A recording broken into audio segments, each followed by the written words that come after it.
Assalamualaikum warahmatullahi wabarakatuh. Selamat pagi.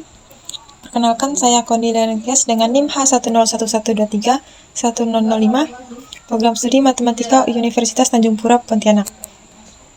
Di sini saya akan mempresentasikan laporan penelitian saya yang berjudul Analisis Komponen Utama terkait cakupan pelayanan K4 sebagai indikator kesehatan ibu hamil di Provinsi Kalimantan Barat di tahun 2021, 2022, dan 2023 dengan dosen pengampu Ibu Asri Ramhawati, Esmat Emat, dan laporan ini disusun guna memenuhi salah satu tugas praktikum ujian tengah semester mata kuliah analisis multivariat.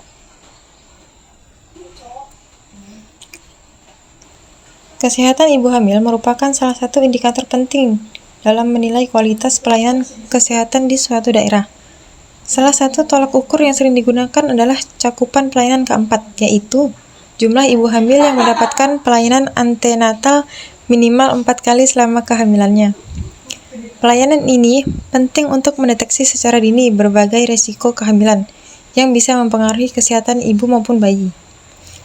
Nah, di Provinsi Kalimantan Barat, data dari tahun 2021 hingga 2023 menunjukkan adanya fluktuasi pencapaian pelayanan K4 di berbagai kabupaten atau kota. Beberapa daerah seperti Kabupaten Kuburaya dan Kota Pontianak berhasil mencapai cakupan di atas 90% secara konsisten. Sementara daerah lain seperti Kabupaten Kapuas Hulu dan Kabupaten Sanggau mengalami capaian yang jauh lebih rendah. Nah, perbedaan ini menunjukkan adanya ketimpangan pelayanan kesehatan yang kemungkinan besar dipengaruhi oleh berbagai faktor seperti aksesibilitas layanan, ketersediaan tenaga kesehatan, infrastruktur, serta tingkat kesadaran masyarakat. Cakupan K4 adalah jumlah ibu hamil yang telah memperoleh pelayanan pemeriksaan kehamilan sesuai dengan standar paling sedikit 4 kali sesuai jadwal yang dianjurkan. Kunjungan K4 digunakan untuk menilai kualitas pelayanan kesehatan ibu hamil, serta frekuensi pada setiap periode trimester saat melakukan pemeriksaan kehamilan. Pelayanan ibu hamil K4 merupakan cakupan pelayanan antenal secara lengkap atau memenuhi standar pelayanan dan frekuensi kunjungan sesuai dengan waktu yang ditetapkan, yang menggambarkan tingkat perlindungan pada ibu hamil di suatu wilayah, di samping menggambarkan kemampuan manajemen atau kelangsungan program kesehatan ibu dan anak. Pelayanan cakupan K4 meliputi timbang berat badan, ukur lingkar lengan atas, ukur tekanan darah, ukur tinggi fundus uteri, hitung denyut jantung, memberi tablet tambah darah, dan lain sebagainya. Apabila pelayanan K4 tidak dilakukan sesuai dengan standar pelayanan, maka dapat menyebabkan meningkatnya risiko kematian pada saat melahirkan, meningkatkan kematian pada bayi, melahirkan bayi dengan berat badan lahir rendah, janin dan ibu mudah terkena infeksi, keguguran, dan meningkatkan risiko bayi lahir dengan keadaan prematur. Cakupan pelayanan kesehatan merupakan salah satu indikator utama dalam menilai kemajuan pembangunan di sektor kesehatan. Indikator ini menggambarkan sejauh mana masyarakat dapat mengakses layanan kesehatan yang penting seperti imunisasi, pemeriksaan kehamilan seperti K4, persalinan yang ditangani tenaga kesehatan, dan layanan gizi. Menurut WHO dan Bank Dunia, cakupan layanan kesehatan yang tinggi menunjukkan adanya pemerataan akses dan kualitas layanan yang baik, yang menjadi bagian penting dari pembangunan manusia secara keseluruhan. Tanpa cakupan yang merata, akan terjadi ketimpangan yang berdampak pada angka kematian ibu dan bayi, juga penyakit yang bisa dicegah. Pemeriksaan kehamilan minimal 4 kali atau K4 sangat penting untuk menjaga kesehatan ibu dan bayi. Organisasi Kesehatan Dunia atau WHO menyarankan ibu hamil melakukan pemeriksaan secara teratur agar masalah kehamilan bisa diketahui sejak dini. Jika angka K4 di suatu daerah rendah, artinya masih banyak ibu hamil yang belum mendapatkan layanan kesehatan sesuai standar. Hal ini bisa berbahaya bagi kesehatan dan keselamatan ibu dan bayinya. Dengan menggunakan analisis multivariat, terutama uji komponen utama, hasil penelitian ini diharapkan dapat memberikan gambaran yang jelas dan menyeluruh mengenai distribusi pelayanan kesehatan ibu hamil di Kalimantan Barat. Selain itu juga hasilnya dapat menjadi dasar dalam rancangan strategi kebijakan kesehatan yang lebih tepat sasaran, terutama untuk daerah-daerah yang masih tertinggal di dalam hal pelayanan keempat ini. Penelitian ini bertujuan untuk menganalisis pola distribusi capaian keempat ibu hamil di kabupaten atau kota di Provinsi Kalimantan Barat selama periode 2021 hingga 2023, mengidentifikasi kelompok kabupaten atau kota yang memiliki kesamaan karakteristik capaian pelayanan keempat melalui pendekatan analisis multivariat, menentukan faktor-faktor utama yang mempengaruhi variasi capaian pelayanan keempat antara wilayah menggunakan teknik analisis seperti analisis komponen utama atau PCA. Selanjutnya, yang pertama, uji missing value. Missing value adalah suatu permasalahan di mana pada bagian data terdapat data yang tidak lengkap atau hilang. Missing value ini merupakan hal yang umum terjadi pada suatu data. Hal ini terjadi dikarenakan beberapa alasan seperti alat yang rusak, perhitungan data yang tidak akurat, data yang tidak tercatat, dan berbagai macam hal teknis lainnya. Pada banyak kasus, missing value sering sekali menjadi hambatan karena data yang hilang merupakan data yang penting sehingga dapat menyebabkan analisis menjadi tidak efisien dan akurasi akan menurun. Pengumpulan data latih menimbulkan berbagai masalah seperti jumlah data yang minim, serta adanya data yang kosong atau missing value ini. Missing value berarti hilangnya nilai dari suatu atribut tertentu. Hal ini dapat disebabkan kesalahan saat pengumpulan data, kesalahan pada saat entry data, dan ketidakmampuan responden dalam memberikan jawaban yang akurat. Missing value menyebabkan tingkat akurasi data berkurang dan cenderung bias, oleh karenanya harus disolusikan dengan nilai prediksi pada kelompok data. Yang kedua, uji outlier adalah data yang memiliki karakteristik yang sangat berbeda dengan observasi lainnya, muncul dalam bentuk nilai ekstrim baik variabel tunggal maupun variabel kombinasi. Pengujian ini dilakukan dengan menentukan nilai batas data yang dikategorikan sebagai outlier, yaitu dengan mengkonversi nilai data dalam skor standar di Z-atau Z-score. Pada pengujian ini, data dapat dinyatakan outlier apabila nilai Z-score-nya berada di atas positif 3 atau di bawah negatif 3. Dalam aplikasi sistem kontrol, data outlier akan membawa kita pada analisis data yang menjadi tingkat tidak berguna, karena outlier dapat membawa spesifikasi model yang tidak sesuai. Estimasi parameter menjadi bias, bahkan akan menghasilkan data dan kesimpulan yang tidak akurat atau benar. Uji normalitas bertujuan untuk menguji apakah variabel pengganggu atau residual dalam mode regresi terdistribusi secara normal atau tidak. Salah satu uji statistik yang digunakan untuk mendeteksi normalitas data adalah uji one sample Kolmogorov-Smirnov. Pengujian ini menggunakan tingkat kesalahan alfa sebesar 5%, dengan hipotesis pengujian sebagai berikut. 1. Nilai asimsiknya lebih besar sama dengan 0,05, berarti data berdistribusi normal. Yang kedua, jika nilai asimsiknya kecil dari 0,05, maka data tidak berdistribusi normal. Selanjutnya, KMO. KMO adalah uji yang dilakukan untuk menentukan kelayakan dari suatu analisis faktor yang akan dilakukan. Skala uji KMO berkisar antara 0 sampai 1. Jika nilai KMO hitung lebih rendah dari 0,5, maka analisis faktor tidak layak dilakukan. Sedangkan jika nilai KMO hitung lebih besar dari 0,5, maka analisis faktor layak dilakukan. Selanjutnya, MSA. Uji MSA dilakukan untuk mengukur kecukupan sampling dari setiap variabel. Syarat diterimanya uji MSA yaitu apabila nilai MSA berada di atas 0,5, maka variabel tersebut dapat diprediksi dan dapat dianalisis lebih lanjut. Sedangkan apabila nilai MSA yang didapatkan berada di bawah 0,5, maka variabel tersebut tidak dapat diprediksi dan dianalisis lebih lanjut, sehingga variabel tersebut harus dieliminasi. Selanjutnya ada uji Bartlett, adalah tes yang digunakan untuk menguji suatu interdependensi antara suatu variabel-variabel yang tidak berkorelasi satu dengan yang lainnya dalam suatu populasi signifikan. Dalam suatu uji Bartlett harus juga menunjukkan sebesar dengan hasil kurang dari 0,5 agar analisis faktor ini dapat dikerjakan. Uji Bartlett bertujuan untuk mengetahui apakah terdapat hubungan antara variabel di dalam kasus multivariat.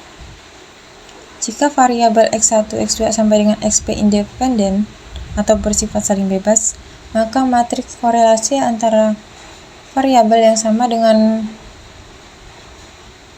matriks identitas. Selanjutnya nilai eigen dan vektor eigen. Nilai eigen value merupakan suatu nilai yang menunjukkan seberapa besar pengaruh suatu variabel terdapat pembentukan karakteristik yang dinotasikan dengan lambda. Mengekstraksi faktor atau extracting faktor, yaitu metode yang umum digunakan untuk melihat eigen value lebih besar atau sama dengan 1 atau 0 dan melihat diagram Carter. Faktor penentuan berdasarkan nilai eigen value lebih besar dari 1 dipertahankan, tetapi jika lebih kecil dari 1 maka faktornya dikeluarkan dari dalam model. Suatu eigen value menunjukkan besar sumbangan dari faktor terhadap varian seluruh variabel asli. Hanya faktor dengan varian lebih dari 1 dimasukkan dalam model. Faktor dengan varian kurang dari 1 tidak baik karena variabel asli telah dibakukan, yang berarti rata-ratanya 0 dan variansinya 1. PCA dapat mengubah data dari data besar menjadi data kecil. Vektor eigen dihasilkan dari matriks covariance. Matriks covariance sebelumnya mengalami transformasi PCA berdasarkan ortogonalitas untuk menyajikan distribusi data yang terbaik. Matriks covariance digunakan untuk mengukur besarnya hubungan antara dua variabel, di mana matriks ini merupakan hasil dari transformasi. Selanjutnya jumlah komponen. Dalam analisis komponen utama, variabel asal yang berjumlah P akan direduksi menjadi K komponen utama. Akan tetapi, metode analisis komponen utama klasik sangat dipengaruhi oleh kehadiran pencilan dikarenakan analisis komponen utama didasarkan pada matriks covariance yang sensitif terhadap pencilan. Hal ini dapat diatasi menggunakan metode analisis komponen utama yang kekar atau robust terhadap data pencilan. Selanjutnya, koefisien komponen utama. Loading atau koefisien menyatakan besarnya variansi suatu variabel yang mampu dijelaskan oleh suatu komponen utama. Variansi yang besar berarti bahwa variabel mempunyai hubungan atau pengaruh yang besar terhadap komponen utama yang mewakili data variabel-variabel yang mempengaruhi pelayanan keempat terhadap indikator kesehatan ibu hamil. Selanjutnya, prinsipal komponen analisis atau PCA. Metode PCA ditemukan oleh Carl Pearson pada tahun 1901 yang digunakan pada bidang biologi. Pada tahun 1947, teori ini ditemukan kembali oleh Karhunen dan kemudian dikembangkan oleh Loewe pada tahun 1963, sehingga teori ini juga dinamakan Karhunen-Loewe transform pada bidang ilmu telekomunikasi. PCA merupakan suatu teknik statistik untuk mengubah dari sebagian besar variabel asli yang digunakan yang saling berkorelasi satu dengan yang lainnya menjadi satu set variabel baru yang lebih kecil dan saling bebas. Jadi, PCA berguna untuk mereduksi data sehingga lebih mudah untuk menginterpretasikan data-data tersebut. Selanjutnya disajikan tabel data cakupan pelayanan keempat ibu hamil di Kalimantan Barat pada tahun 2021 sampai dengan 2023. Dengan variabel X1 yaitu untuk pada tahun 2021, X2 untuk tahun 2022, dan X3 untuk tahun 2023. Yang pertama, kita akan melakukan uji statistik deskriptif. Statistik deskriptif merupakan bidang ilmu statistika yang mempelajari cara-cara pengumpulan, penyusunan, dan penyajian data suatu penelitian. Statistik deskriptif hanya berhubungan dengan hal menguraikan atau memberikan keterangan-keterangan mengenai suatu data atau keadaan atau fenomena. Dengan kata lain, hanya melihat gambaran secara umum dari data yang didapatkan. Telah disajikan gambar 3.1 yaitu untuk hasil dari uji statistika deskriptif. Dari hasil data yang didapat dengan menggunakan RStudio ditampilkan oleh gambar di atas yaitu gambar 3.1 yang menyajikan statistik deskriptif dari 4 variabel yaitu Y yang mewakili jumlah kabupaten atau kota yang ada di Kalimantan Barat sebagai variabel dependen, serta cakupan pelayanan keempat untuk tahun 2021 atau X1, 2022 atau X2, dan 2023 atau X3 sebagai variabel independen. Untuk jumlah data penelitian atau N setiap variabel yaitu berjumlah 14. Yang pertama yaitu rata-rata atau mean. Jumlah rata-rata kabupaten atau kota adalah 7,5 dengan standar deviasi sebesar 4,1833 yang menunjukkan adanya variasi sedang antara kabupaten atau kota.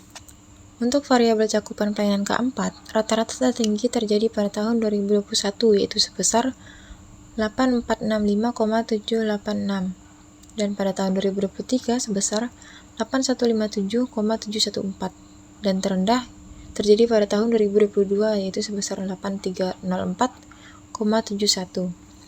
Hal ini menunjukkan adanya penurunan cakupan pelayanan dari tahun 2021 ke 2023. Kedua, median atau nilai tengah. Nilai median yang mewakili nilai tengah data juga menunjukkan penurunan, yaitu dari 8,456 pada tahun 2021 menjadi 7,966 pada tahun 2023. Ini menunjukkan bahwa ada setengah dari kabupaten atau kota di Kalimantan Barat memiliki cakupan pelayanan keempat di bawah angka tersebut, yang berarti distribusi data agak menurun dari tahun ke tahun. Selanjutnya yaitu standar deviasi. Menunjukkan bahwa data paling bervariasi terjadi pada tahun 2022, yaitu sebesar 1444,5, yang berarti yang selanjutnya yaitu standar deviasi. Menunjukkan bahwa data paling bervariasi terjadi pada tahun 2022 sebesar 1444,50, yang berarti perbedaan antar daerah dalam pelayanan keempat sangat besar pada tahun 2022, sementara tahun 2021 memiliki variasi paling kecil di antara ketiga tahun. Selanjutnya, nilai skewness menunjukkan bentuk distribusi data.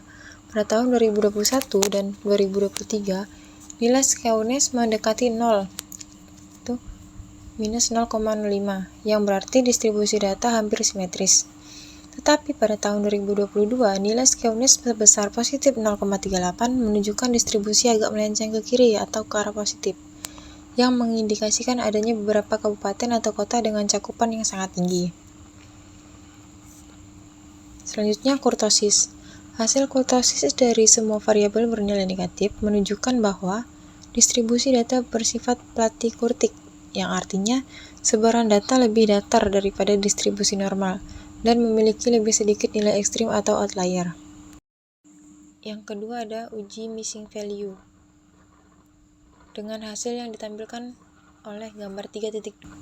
Dari hasil data yang didapat dengan menggunakan RStudio ditampilkan oleh gambar di atas yaitu gambar 3.2 merupakan hasil summary statistik deskriptif dataset data PCA yang berisi data cakupan keempat ibu hamil di Kalimantan Barat tahun 2021, 2022, dan 2023 serta jumlah kabupaten atau kota.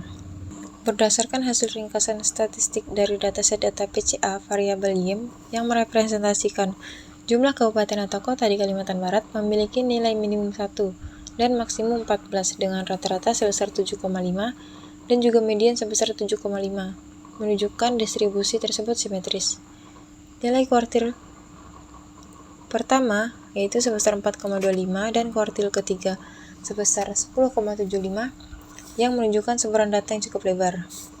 Untuk variabel X1 atau di tahun 2021, nilai pelayanan K4 memiliki minimum sebesar 6.769 dan maksimum 10.309 dengan rata-rata 8.466 dan median 8.456.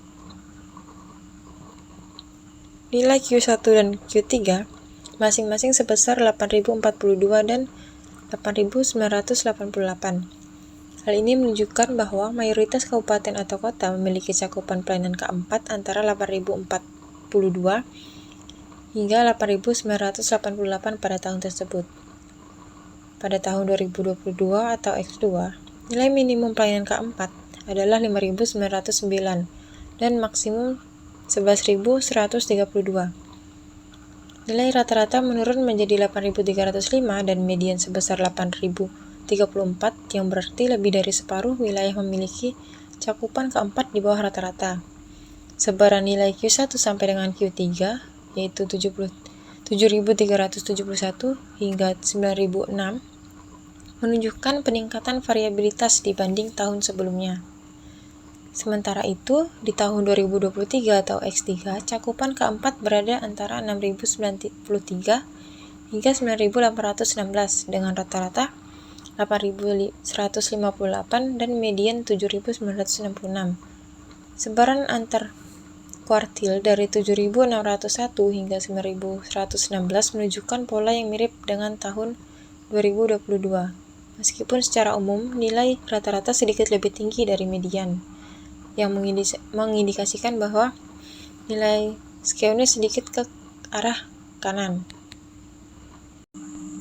Selanjutnya yaitu uji outlier dengan hasil yang ditampilkan oleh gambar 3.3 dan juga gambar 3.4. Nah, berdasarkan analisis dengan jarak Mahalanobis, data tidak memiliki outlier atau semua data penelitian berada dalam batas yang dianggap normal oleh pemodelan. Ini menunjukkan bahwa data cukup homogen dan tidak ada data yang ekstrim secara multivariat. Selanjutnya, uji normalitas. Dengan hasil yang ditampilkan oleh gambar 3.5, berdasarkan tampilan gambar 3.5 di atas, nilai p-value besar dari 0,05 untuk kedua komponen, yang berarti bahwa data berdistribusi normal secara multivariat. Oleh karena itu, hasil akhir MVN-nya yaitu yes, menyatakan bahwa data lulus uji normalitas multivariat. Yang kedua itu untuk gambar 3.6, semua variabel memiliki p-value lebih dari 0,5, yang artinya tidak ada pelanggaran terhadap asumsi normalitas univariat sehingga variabel dalam data yang digunakan lulus uji normalitas secara individu. Selanjutnya itu KMO, yang dengan hasil ditunjukkan oleh gambar 3.7. Berdasarkan gambar di atas, nilai KMO sebesar 0,761079, yang artinya data secara keseluruhan dikatakan cukup baik atau layak untuk dilakukan analisis faktor seperti PCA atau analisis komponen utama. Selanjutnya yaitu MSA. Untuk nilai MSA per variabel, semua variabel memiliki nilai lebih dari 0,7, yang berarti setiap variabel memiliki korelasi yang memadai dengan variabel lainnya untuk dimasukkan dalam analisis faktor, dan tidak ada variabel yang harus dieliminasi. Selanjutnya itu uji Bartlett dengan hasil yang ditampilkan oleh gambar 3.9 menunjukkan bahwa terdapat p-value kurang dari 2,22e-16,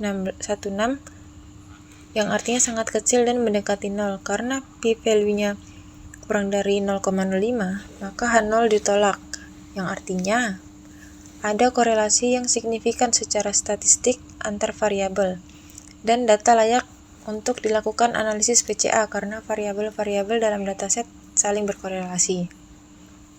Selanjutnya untuk analisis komponen utama sendiri, yaitu ada nilai agent dan vektor agent. Dengan hasil yang ditampilkan oleh gambar 3.10. Untuk nilai agent, berdasarkan hasil analisis PCA, diperoleh 3 nilai agent dari dekomposisi matriks korelasi, yaitu sebesar 2,7082, 0,1891, dan 0,1027. Nilai agent tersebut menggambarkan proporsi variansi yang dijelaskan oleh masing-masing komponen utama. Komponen pertama memiliki nilai agent tertinggi, yaitu 2,7082, yang berarti menjelaskan sekitar 90,27% dari total variansi data. Komponen kedua menjelaskan sekitar 6,30% dan komponen ketiga sekitar 3,43% dari total variansi. Hal ini menunjukkan bahwa hampir seluruh informasi dalam data dapat direpresentasikan hanya dengan satu komponen utama, yaitu komponen yang pertama, atau PC1. Dan untuk gambar 3.11, yaitu vektor agent, nilai vektor agent yang ditampilkan pada hasil PCA menunjukkan kontribusi relatif masing-masing variabel terhadap setiap komponen utama. Untuk komponen utama pertama atau PC1, ketiga variabel memiliki kontribusi yang hampir seimbang, yaitu sebesar 0,5674, 0,827, dan 0,5818. Hal ini menunjukkan bahwa komponen utama pertama, PC1, merupakan kombinasi linear dari ketiga variabel dengan bobot yang hampir sama. Sehingga dapat disimpulkan bahwa ketiga variabel memiliki peranan yang seimbang dalam membentuk komponen utama pertama, yang menjelaskan proporsi variansi paling besar dalam data. Pada komponen utama kedua, variabel pertama, yaitu tahun 2021, memberikan kontribusi positif yang besar, itu sebesar 0,8231, sedangkan dua variabel, yaitu di tahun 2022 dan 2023, memiliki kontribusi negatif, yaitu minus 0,3816 dan minus 0,4205. Pola ini menunjukkan bahwa komponen kedua menggambarkan perbedaan antara variabel pertama dan dua variabel lainnya. Sementara itu, pada komponen utama ketiga terdapat perbedaan yang kuat antara variabel kedua yang bernilai minus 0,7175 dan variabel ketiga yang bernilai positif sebesar 0,6962. Sedangkan variabel pertama hampir tidak berkontribusi dengan nilai yang sangat kecil sebesar 0,0230. Selanjutnya, koefisien komponen utama yang ditunjukkan oleh gambar 3.12. Berdasarkan hasil analisis PCA yang ditampilkan pada output RStudio di atas, diperoleh 3 komponen utama, yaitu PC1, PC2, dan PC3, beserta nilai koefisien masing-masing variabel tahun 2021 sampai dengan 2023 terhadap setiap komponen. Komponen utama pertama, atau PC1, memiliki standar deviasi sebesar 1,6456, yang berarti PC1 menjelaskan variansi terbesar dalam data dibandingkan PC2 dan PC3. Ketiga variabel tahun memberikan kontribusi negatif terhadap PC1, dengan bobot terbesar pada tahun 2023 sebesar min 0,5813, diikuti tahun 2022 yaitu sebesar min 0,5828 dan 2021 sebesar min 0,5674.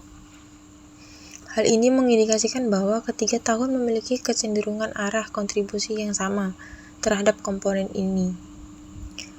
Komponen utama kedua atau PC2 memiliki standar deviasi sebesar 0,4349.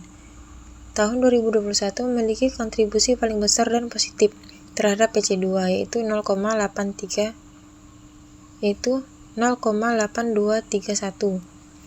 Sedangkan tahun 2022 dan 2023 memberikan kontribusi negatif yang relatif besar, yaitu sebesar negatif 0,3817 dan negatif 0,4205. Ini menunjukkan bahwa PC2 dapat memisahkan atau membedakan tahun 2021 dari 2 tahun lainnya.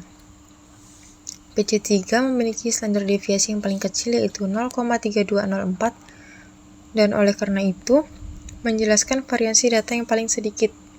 Tahun 2022 memiliki loading positif terbesar pada PC3 itu sebesar 0,7148. Sementara tahun 2023 memberikan kontribusi negatif yang cukup besar yaitu min 0,6962 dan tahun 2021 tidak banyak berpengaruh pada komponen ini yaitu sebesar min 0,0229. Hal ini menunjukkan adanya perbedaan arah antara 2022 dan 2023 terhadap PC3. Secara keseluruhan, komponen utama pertama sangat efektif dalam merangkum informasi dari ketiga tahun karena memiliki standar deviasi tertinggi dan kontribusi signifikan dari semua tahun. Komponen utama PC2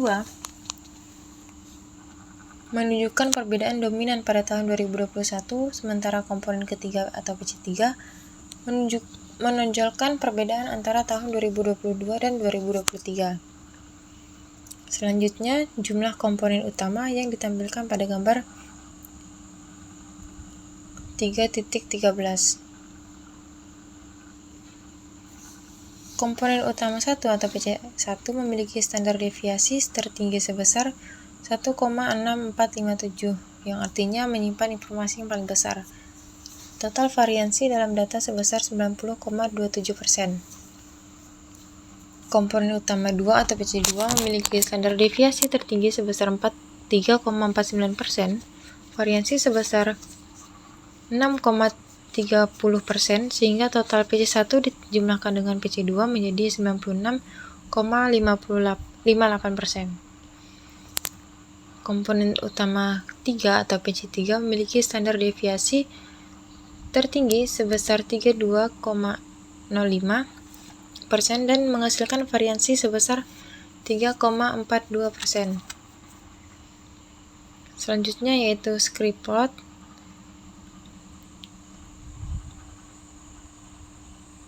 yang ditampilkan oleh gambar 3.14. Nah, berdasarkan dari script plot di atas, hasil PCA menggunakan RStudio terlihat bahwa komponen utama pertama memiliki nilai agent paling besar, yaitu sekitar 2,7, yang menunjukkan bahwa komponen ini menjelaskan sebagian besar variasi dalam data. Nilai agent untuk komponen kedua dan ketiga sangat kecil, masing-masing mendekati 0, yang berarti kontribusinya terhadap total varian sangat rendah, sehingga dapat disimpulkan bahwa komponen utama saja sudah cukup untuk mewakili struktur data secara keseluruhan. Dan yang terakhir yaitu kesimpulan. Berdasarkan hasil analisis multivariat, terutama analisis komponen utama, terhadap data cakupan pelayanan K4 di Provinsi Kalimantan Barat selama periode 2021 sampai dengan 2023, dapat disimpulkan bahwa terdapat perbedaan signifikan dalam pencapaian pelayanan antar kabupaten atau kota. Melalui uji statistik deskriptif, diketahui bahwa rata-rata cakupan pelayanan K4 cenderung mengalami penurunan dari tahun ke tahun, dengan variabilitas yang cukup tinggi di beberapa wilayah. Hasil pengujian missing value, outlier, dan normalitas menunjukkan bahwa data layak digunakan untuk analisis lebih lanjut karena tidak ditemukan data hilang maupun pencilan yang ekstrim, serta telah memenuhi asumsi normalitas multivariat.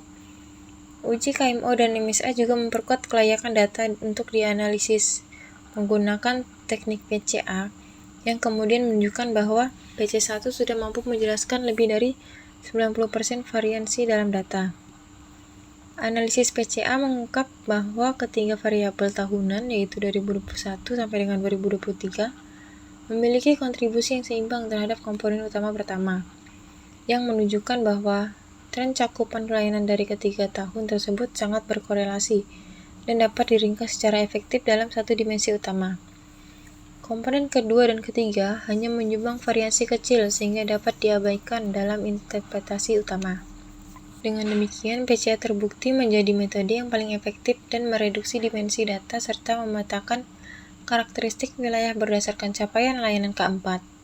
Hasil ini diharapkan dapat menjadi dasar dalam pengambilan kebijakan strategis untuk meningkatkan pemerataan pelayanan kesehatan ibu hamil di Kalimantan Barat, khususnya pada daerah dengan capaian rendah. Mungkin hanya itu yang dapat saya sampaikan. Kurang dan lebihnya mohon dimaafkan. Wassalamualaikum warahmatullahi wabarakatuh. Terima kasih.